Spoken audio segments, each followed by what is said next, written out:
Hello students, welcome to my channel. तो आज हम इस वीडियो में SY BCom सेमिस्टर 3 यूनिवर्सिटी का नवंबर दिसंबर 2019 का टैक्सेशन एंड अकाउंटेंसी का पेपर सॉल्यूशन करने वाले। तो चलिए शुरू करते हैं। शॉर्ट क्वेश्चन से सबसे पहले तो चलिए देखते हैं। फर्स्ट क्वेश्चन आपको पूछा था 2 मार्क्स के लिए, 3 मार्क्स के लिए पूछा था। Net sales price of capital assets except the residential house. देखो ये वर्ड इंपॉर्टेंट है, एक्सेप्ट द रेसिडेंशियल हाउस। यानी आपने कैपिटल एसेट सेल किए, लेकिन कौन सी कैपिटल एसेट सेल किए वो आपको नहीं बताया, लेकिन इतना बता दिया कि आपने जो बेचा है वो एक्सेप्ट रेसिडेंशियल हाउस था। यानी रेसिडेंशियल हाउस नहीं बेचा, रेसिडेंशियल हाउस को छोड़ के आपने कोई और एसेट को सेल आउट किया है। ओके, और वो कितने में बेचा है? तो 38 लैक्स में आपने बेच दिया। टोटल प्रॉफिट, यानी ये जो प्रॉफिट होगा वो आपको लॉन्ग टर्म कैपिटल गेन दिया होगा। ठीक है, ये हम यहाँ पर एजप्शन ले लेंगे कि ये जो आपको प्रॉफिट दे रखा है वो लॉन्ग टर्म कैपिटल गेन दे रखा होगा।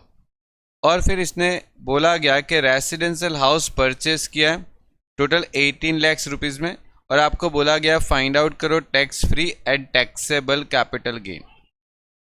ठीक है, तो देखो सबसे पहले आपको ये पता होना चाहिए कि यहाँ पर सेक्शन कौन सी अप्लाइड होती है। तो देखो मैं आपको पहले एक्सप्लेनेशन समझा देता हूँ उसका, कि provision of section 54F of the income tax act provide the exemption toward long term capital gain other than residential house. देखो ये सेक्शन कब अप्लाई होती है? जब आपने रेसिडेंशियल हाउस को छोड़ के कोई और एसेट्स को सोल्ड किया हो आपने। ठीक है, आपने हाउस नहीं बेचा हो, आपने अदर देन हाउस कोई कैपिटल एसेट है वो आपने सोल आउट की है, तो उस पे ये सेक्शन अप्लाइड हो जाती है। When the amount is invested, और फिर बाद में उस कैपिटल एसेट्स को बेचने के बाद जो कैपिटल गेन अराइज होता है उसकी अमाउंट को आप किस में इन्वेस्ट कर रहे हो? तो इन्वेस्ट कर रहे हो रेसिडेंशियल हाउस, या तो आप नया रेसिडेंशियल हाउस क्या कर रहे हो? परचेस कर रहे हो, या तो कंस्ट्रक्शन कर रहे हो। तो यहाँ पर आपके पास दो ऑप्शन है, या तो नया रेसिडेंशियल हाउस परचेस कर लो या तो नया रेसिडेंशियल हाउस को कंस्ट्रक्ट कर दो।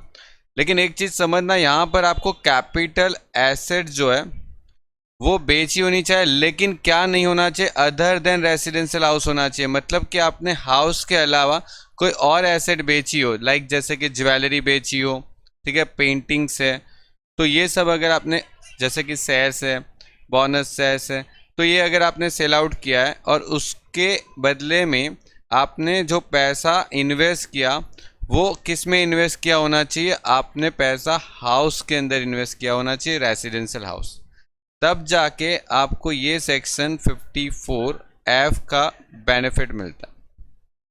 ठीक है, तो देखो क्वेश्चन में आपको एग्जैक्टली यही चीज़ दे रखी है कि आपको लिख के दिया है कि एक्सेप्ट रेसिडेंशियल हाउस, और देखो आपको लॉन्ग टर्म कैपिटल गेन कितना हुआ? तो यहाँ पर लॉन्ग टर्म कैपिटल गेन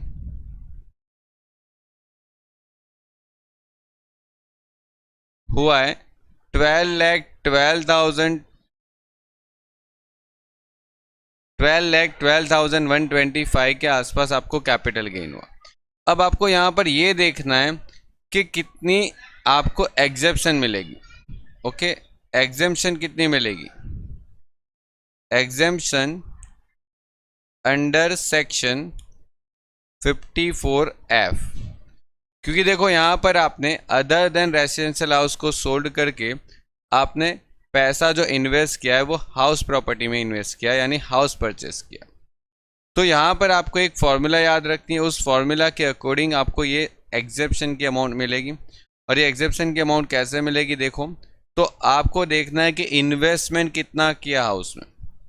तो देखो हमारे क्वेश्चन में जो हाउस में इन्वेस्टमेंट हुआ है वो है कुछ 18 लैक्स। आपने नए हाउस में कितना इन्वेस्ट किया? 18 लैक्स का इन्वेस्टमेंट किया। इनटू आपको ये देखना है कि लॉन्ग टर्म कैपिटल गेन कितना हुआ। तो लॉन्ग टर्म कैपिटल गेन हुआ है 12,12,125। ओके, और डिवाइड करना है नेट कंसिडरेशन। नेट कंसिडरेशन मतलब कि आपने जो हाउस पहले अदर देन आपने हाउस जो बेचा था कैपिटल एसेट, उससे कितना पैसा रियलाइज हुआ, तो 38 लैक्स नेट, ठीक है, 38 लैक्स नेट आपको रिसीव्ड हुआ था, तो 38 लैक्स से आप डिवाइड करोगे। ये फॉर्मूला आपको याद रखना है, investment in house into long term capital gain और डिवाइड बाय नेट कंसिडरेशन। तो यहाँ पर इसको करने के बाद जो आपको आंसर मिलेगा वो आपका एग्जेप्शन का अमाउंट रहेगा, उतने पैसा आपका टैक्स फ्री हो जाएगा। यानी कि यहाँ पर अमाउंट आ रही है 5,74,164, ठीक है। अब ये जो पैसा है वो आपका टैक्स फ्री हो जाएगा, ये जो अमाउंट है वो आपकी क्या हो जाएगी, टैक्स फ्री हो जाती। ओके, इतनी अमाउंट पे आपको टैक्स नहीं भरना, तो ये अमाउंट आप यहाँ से लेस कर दो कि 5,74,164, यानी कि 12,12,125 में से 5,74,164 लेस कर दो, तो आपको अपना लॉन्ग टर्म कैपिटल गेन मिल गया। जो अमाउंट बच गया वो आपके लिए टैक्सेबल कैपिटल गेन रहेगा, ठीक है।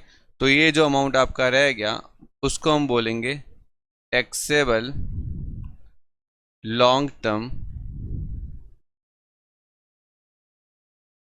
Gain, okay, capital gain, okay. और ये अमाउंट पे आपको क्या भरना पड़ता है, टैक्स। कंप्लीट हुआ। तो ये क्वेश्चन में देखो सेक्शन 54F का पॉइंट पूछा हुआ था,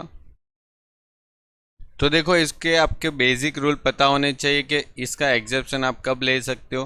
तो आपने अदर देन रेसिडेंशियल हाउस और कोई प्रॉपर्टी सेल आउट की है और उसका पैसा आप हाउस में इन्वेस्ट कर रहे हो, तो यहाँ पर आपको सेक्शन 54F का बेनिफिट मिलेगा। ओके, तो चलिए क्वेश्चन 2 पे चलते हैं। चलिए, तो क्वेश्चन नंबर बी। अब देखो क्वेश्चन नंबर बी में आपको क्या करना है, so the basis of the allocation of the following expense. आपको देखो रेलवे फ्रेट दिया, लाइटिंग दिया, डिस्काउंट रिसीव दिया, कैंटीन एक्सपेंस, रिपेयर और इंश्योरेंस। इन सब का अलोकेशन बताना है कि आप कौन से बेसिस पे इसको अलोकेशन करोगे, ठीक है। अब देखो आपको यहाँ पर दे रखा है रेलवे फ्रेट।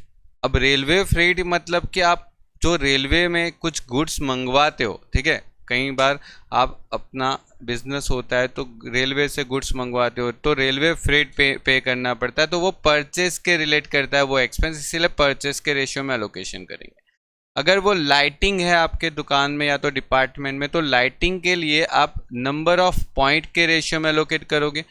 और अगर क्वेश्चन में पॉइंट अवेलेबल नहीं है तो आप कौन से रेशियो में डिस्ट्रीब्यूट करोगे, एरिया के रेशियो में। ओके, जितना आपका डिपार्टमेंट का एरिया है उसके रेशियो में आप उसको डिस्ट्रीब्यूट कर लोगे। डिस्काउंट रिसीव्ड, अगर आप डिस्काउंट रिसीव करते हो तो कब रिसीव करोगे, तो आप जब कहीं से परचेस करोगे तभी तो डिस्काउंट रिसीव करोगे। तो डिस्काउंट रिसीव करोगे तो कौन से रेशियो में होगा, परचेस के रेशियो में।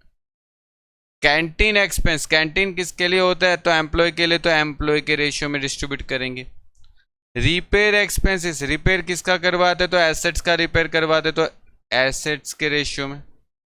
इंश्योरेंस, अब देखो इंश्योरेंस बहुत चीज़ों का हो सकता है, लेकिन यहाँ पर बोल रखा है मटेरियल, मटेरियल का इंश्योरेंस है, इसीलिए यहाँ पर रेशियो ऑफ एवरेज स्टॉक होगा, एवरेज स्टॉक के रेशियो। मटेरियल का मतलब क्या हो जाता है, स्टॉक।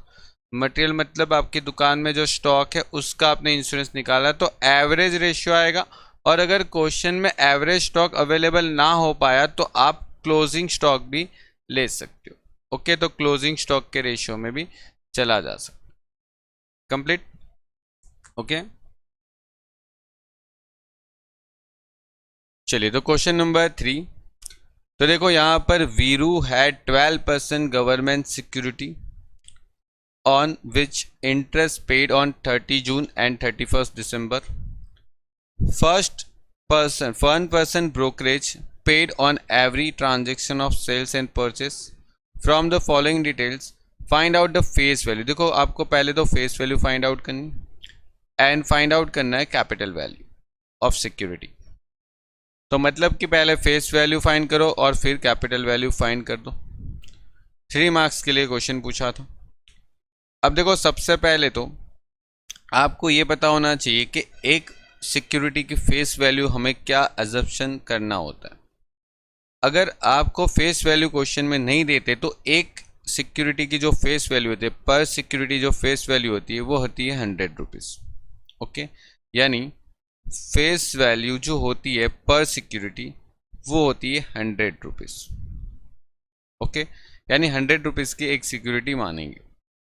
उसके बाद आप क्वेश्चन में देखो कि सिक्योरिटी की प्राइस क्या दे रखी, 105। ओके, यानी कि आपको ये जो प्राइस देते वो ऑलवेज मार्केट प्राइस होती है। ओके, कौन सी प्राइस होती है, ये मार्केट प्राइस होती है। यानी जो मार्केट प्राइस है 105। ओके, और आपको देखो क्वेश्चन के अंदर बोला गया कि ब्रोकरेज जो है ना वो 1%, आपको बोला गया कि ब्रोकरेज जो है वो 1% है।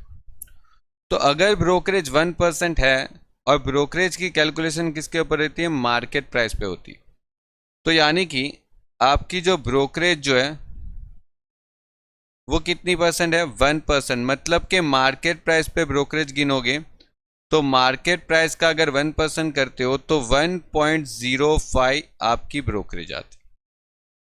ओके, आप मार्केट प्राइस है 105, उसका 1% करते हो तो 1.05 आपका ब्रोकरेज का अमाउंट आता है।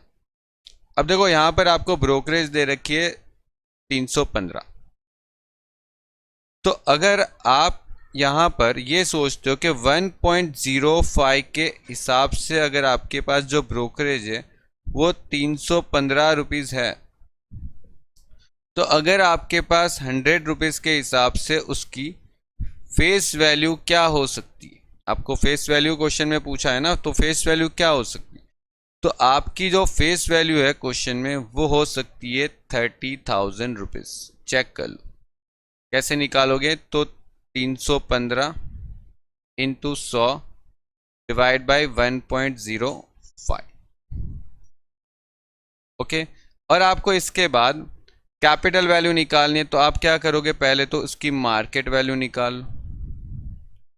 मार्केट वैल्यू कैसे निकालोगे, तो देखो आपके पास फेस वैल्यू है 30,000, 30,000 इंटू 105 डिवाइड बाई 100, क्या आंसर आने वाला है, 30,000 इंटू 105 डिवाइड बाई 100, मतलब कि 31,500। और प्लस करोगे या माइनस करोगे वो डिपेंड किसके ऊपर होता है, देखो प्लस माइनस, ब्रोकरेज का प्लस माइनस किसके ऊपर डिपेंड होता है कि आप क्या कर रहे हो, परचेस कर रहे हो। अगर आप परचेस कर रहे हो तो ब्रोकरेज प्लस करोगे। ओके, अगर आप परचेस करोगे तो ब्रोकरेज क्या होती है,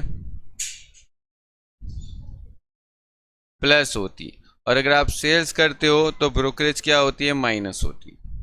ओके, और यहाँ पर देखो क्वेश्चन में कुछ भी नहीं लिखा है परचेस, कौन सा परचेस, ठीक है, आपको पता है कम इंटरेस्ट और एक्स इंटरेस्ट परचेस होता है, तो यहाँ पर आपको कुछ नहीं लिखा तो आप समझ सकते हो कि कम इंटरेस्ट ही परचेस होगा।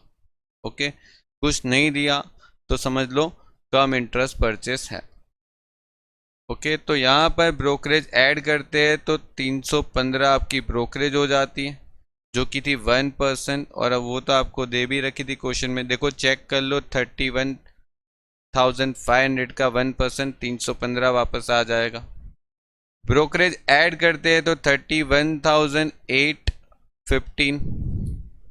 ओके, 31,815, और यहाँ पर कम इंटरेस्ट है तो मतलब कि आपको इंटरेस्ट भी लेस करना, और interest always calculated on face value. आपके पास फेस वैल्यू है 30,000 जो हमने फाइंड आउट की, उसके ऊपर आप इंटरेस्ट फाइंड आउट करोगे जो कि कितना परसेंट था, तो आपको बोला था 12% गवर्नमेंट सिक्योरिटी, कितना परसेंट है, 12%। तो 12% का आप इंटरेस्ट फाइंड आउट कर लो, यहाँ पर 12% इनटू, आपको पता है कि ये इंटरेस्ट जो है वो पूरे साल का होता है 12%, और ये आप 6 मंथ में डिवाइड करते हो। देखो क्वेश्चन में आपको यहाँ पर दे रखा है कि आपको जो इंटरेस्ट रिसीव होता है कंपनी से वो 30 जून एंड 31 दिसंबर को मिलता है। तो देखो आपको इंटरेस्ट मिल रहा है 30 जून और 31 दिसंबर। तो आप पहले एक काम करो, यहाँ पे लिख दो 31 दिसंबर, फिर लिखो 30 जून, फिर वापस लिखो 31 दिसंबर। तो देखो ऐसा हर साल होता जाएगा। आपको 31 दिसंबर और 30 जून का जब टाइम आएगा तब आपको कंपनी से इंटरेस्ट रिसीव होता जाएगा। यानी हर साल क्या होगा, 30 जून 31 दिसंबर, वापस 30 जून, वापस 31 दिसंबर, ऐसा हर 6 महीने के बाद कंपनी से आप इंटरेस्ट रिसीव्ड करते रहोगे। अब आपको देखो करना क्या है, तो यहाँ पर ये देखना कि आपने परचेस कौन सी तारीख पे किया। तो आपने 1 जून पे परचेस किया। अब देखो 1 जून तो कब आता है, 30 जून से पहले आता है। मतलब कि यहाँ पर 1 जून आता है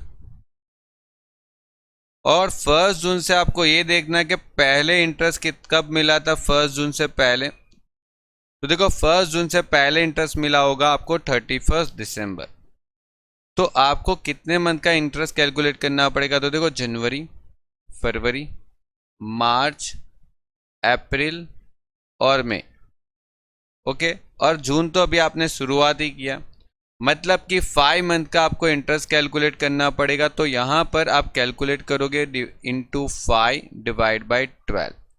तो आपको यहाँ पर अमाउंट मिलेगी 1500। ओके, और ये 1500 आप लेस कर दोगे तो 30,315 ये जो मिलेगा उसको आप बोलोगे कैपिटल वैल्यू। ये आपकी कैपिटल वैल्यू हो गई। ओके, अब आप जाओगे नेक्स्ट क्वेश्चन पर। जैसे कि आपको नेक्स्ट में क्या बताया देखो सेल्स, यानी आपने क्या किया है, तो बेच दिया सिक्योरिटी को। और देखो यहाँ पर भी सेम प्रॉब्लम है। तो देखो फर्स्ट कैलकुलेशन जो की थी उसके अकॉर्डिंग करो वापस। फेस वैल्यू हम क्या मानते हैं, 100। आपकी मार्केट प्राइस क्या है, तो देखो मार्केट प्राइस यहाँ पर दे रखी 103। तो आप यहाँ पर लिख दो 103 की मार्केट प्राइस। और यहाँ पर आप देखो ब्रोकरेज, तो ब्रोकरेज था आपका 1% के हिसाब से, मतलब कि इसके पर 1% कर दो तो आपका ब्रोकरेज आएगा 1.03। अब आप फेस वैल्यू निकालोगे तो देखो 1.03 के अकॉर्डिंग आपकी ब्रोकरेज देखो कितनी आपको दे रखी है, 309। ठीक है, 309 दे रखी है। तो आप ये एस्टिमेट लगाओ कि 100 के हिसाब से आपकी फेस वैल्यू क्या हो सकती है।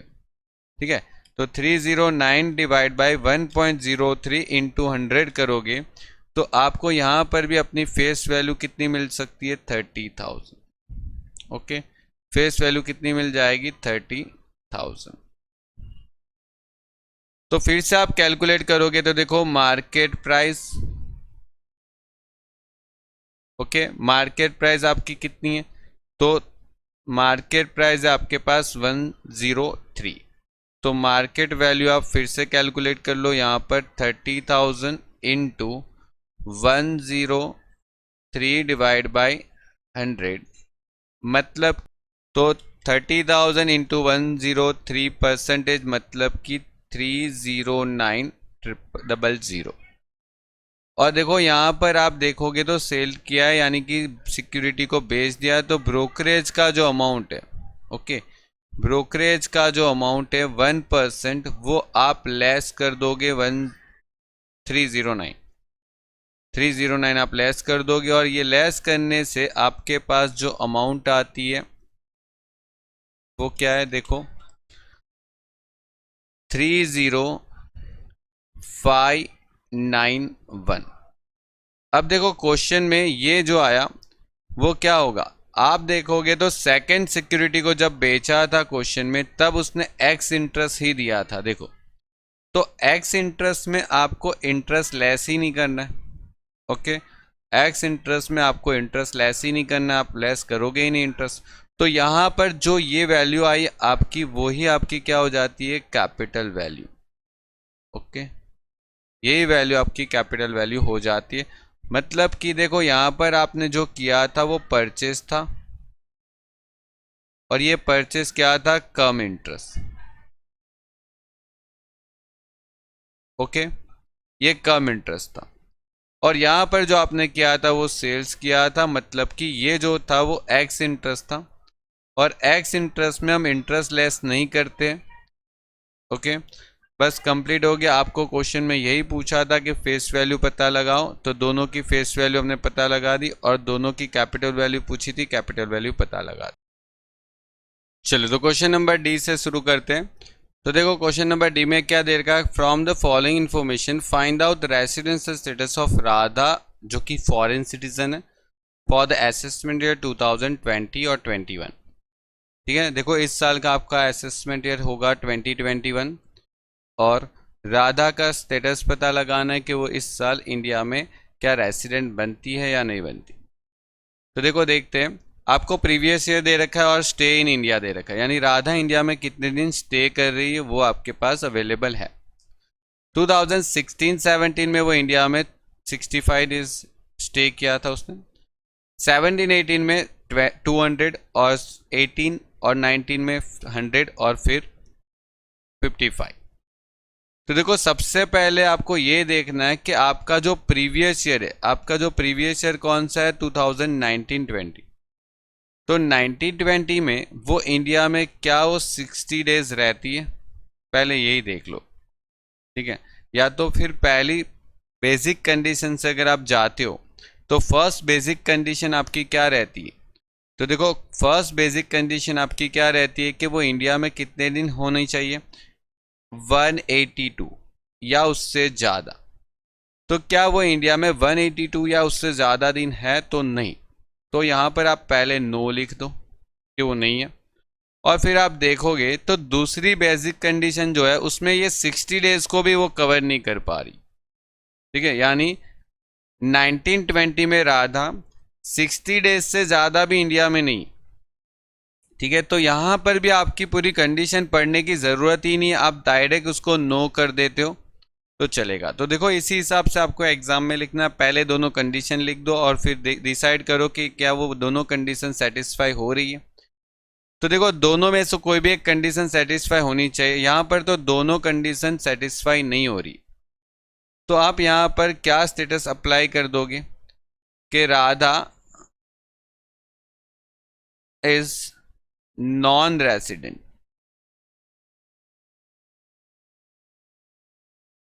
इन इंडिया। ठीक है, because both basic condition are not satisfied, आपकी दोनों बेसिक कंडीशन सेटिस्फाई नहीं हो रही है। ठीक है, कोई भी एक बेसिक कंडीशन अगर सेटिस्फाई हो जाती तो यहाँ पर राधा जो है वो रेसिडेंट बन जाती, लेकिन देखो क्वेश्चन में दोनों कंडीशन सेटिस्फाई नहीं हो रही। ठीक है, तो देखो आप आगे सेकंड कंडीशन में 365 भी नहीं देखोगे, क्योंकि देखो अगर फर्स्ट कंडीशन में 182 हो जाते हैं तो वो रेसिडेंट हो जाती, लेकिन यहाँ पर फर्स्ट कंडीशन में भी वो नो हो रहा है।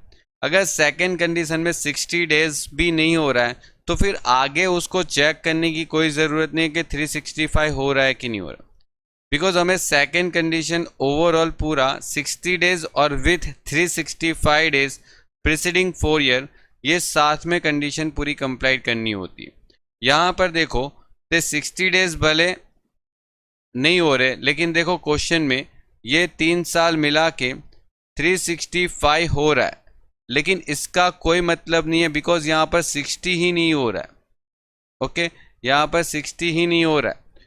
ठीक है, इसीलिए बोलता हूँ कि अगर लास्ट ईयर यानी 1920 में अगर 60 डेज भी नहीं हो जाते तो फिर ऊपर के 4 साल मिलके 365 होने से कोई मतलब नहीं है, आपका कंडीशन नो ही रहेगा। ओके, तो ये आपके शॉर्ट क्वेश्चन कंप्लीट हो गए रेसिडेंशियल स्टेटस के भी। ओके, चलिए तो फिर नेक्स्ट क्वेश्चन इस पेपर का जो लॉन्ग क्वेश्चन है वहीं से शुरुआत करूँगा। ओके, तो नेक्स्ट वीडियो में मैं लॉन्ग क्वेश्चन स्टार्ट करूँगा।